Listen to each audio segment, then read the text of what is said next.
of who you are? Well, I mean, first is I believe like the fundamental tenet of the Christian faith, it's not just a set of good moral principles, though it is that. I think the fundamental tenet of our faith is that the Son of God became man, he died, and then he raised himself from the dead. That is the fundamental tenet of the Christian faith, and I think so much flows from that.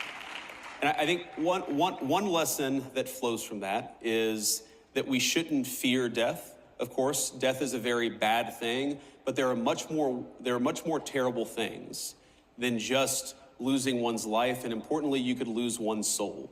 And I think whether it's fighting for the unborn or fighting for peace and security for our citizens, I want us to be the kind of society where my kids can grow up to be virtuous young people, can be good young Christians, of course, because that's what I'm trying to raise them to be. And that's what our public policy is trying to do. Creating the space where moms and dads can raise their children in their faith to become good young people who believe the things that I do.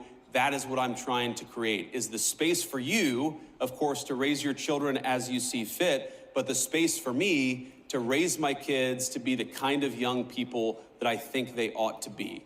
And the other thing that I take from it, Mercedes, is if you look at the long history of the Christian faith, we've been around for about 2,000 years now, give or take a few years, and there have been really dark times in the history of the Christian faith. There have been really good times in the history of the Christian faith. And I just try to remind myself that we put our faith in God above, we put our faith in the grace of God, and we try the best to do His will, and we don't worry so much about whether we're gonna have earthly rewards. We worry about whether we're doing right by God Almighty above. That's what I try to do, and that's how I try to run my life in public.